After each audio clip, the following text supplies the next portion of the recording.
Let me show you some interesting stats. Bitcoin sits at $140,000 a Bitcoin.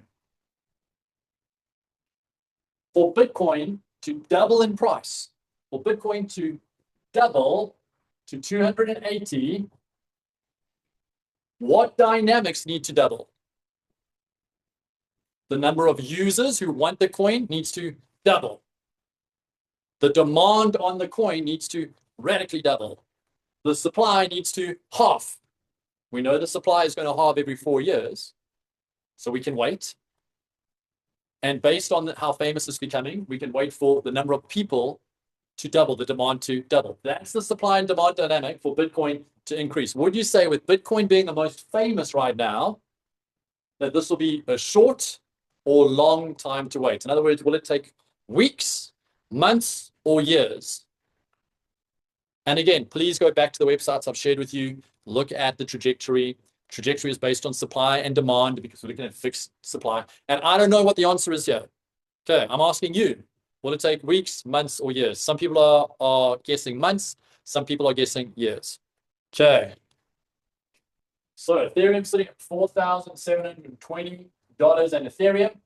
For it to double, for it to go to 9,400.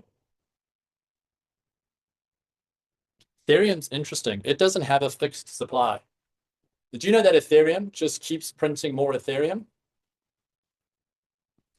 So Ethereum is really interesting.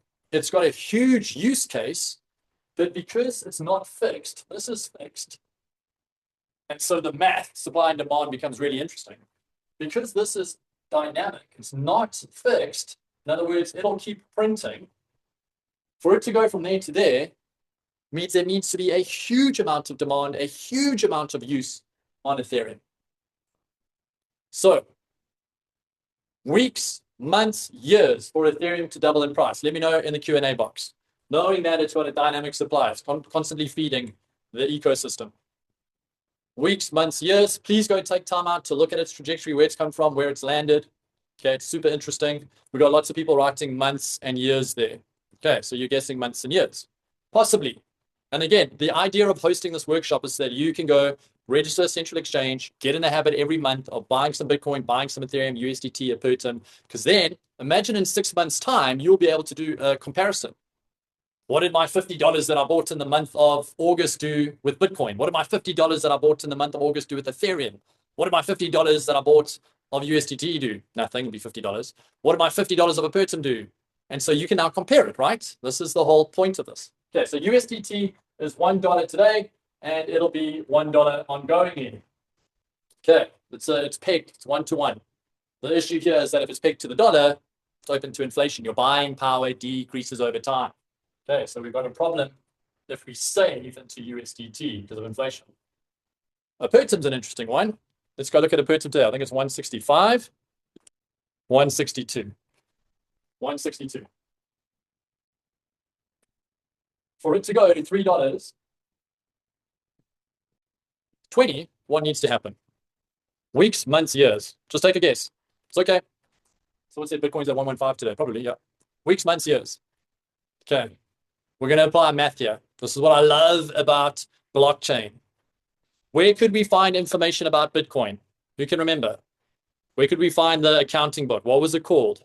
We could find the accounting book for Bitcoin on something called a Bitcoin scanner. Where could we find the Ethereum accounting book? We could find it on the Ethereum scanner. Let me show you something cool. Because it just comes down to math. So let's go. Here we go.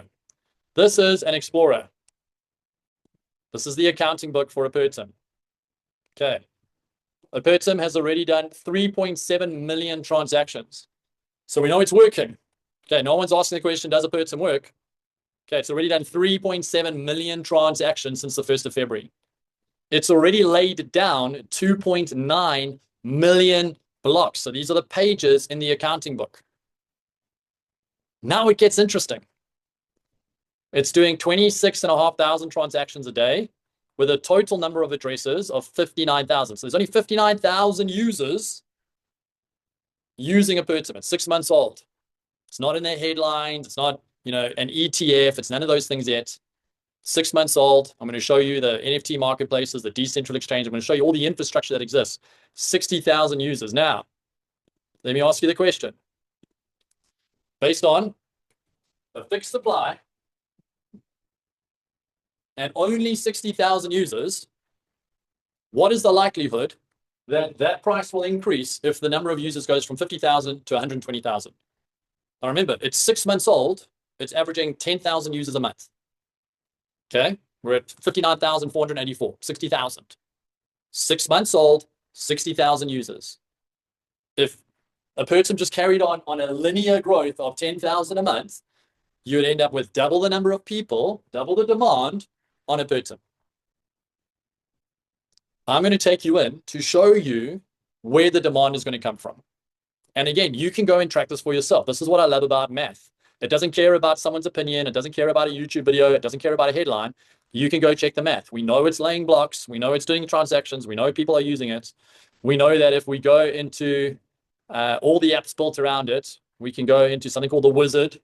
People are literally using this no-code platform to build out their own projects. How do we know people are building projects? Let me take you back to that Explorer. I love this Explorer. Look here. Most people don't know how to read an Explorer, but I want to take you somewhere. These Explorers have something called tokens in. So we can see different projects are building their own cryptocurrencies using the Apertum blockchain. Look at this.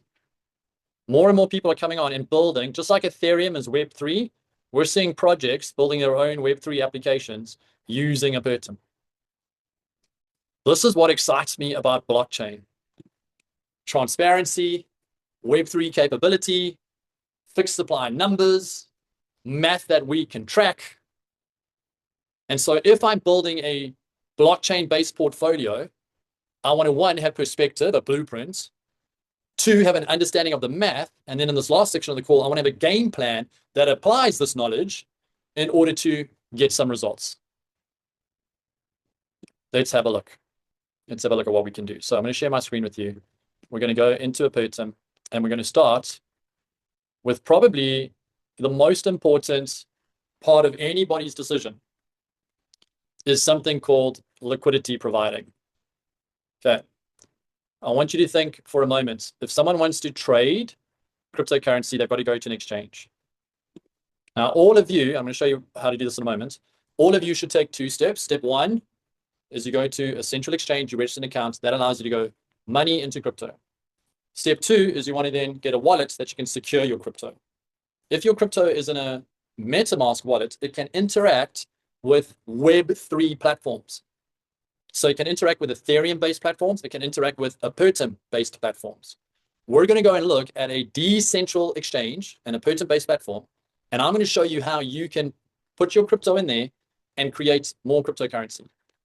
I'm going to show you how you can provide liquidity and earn fees.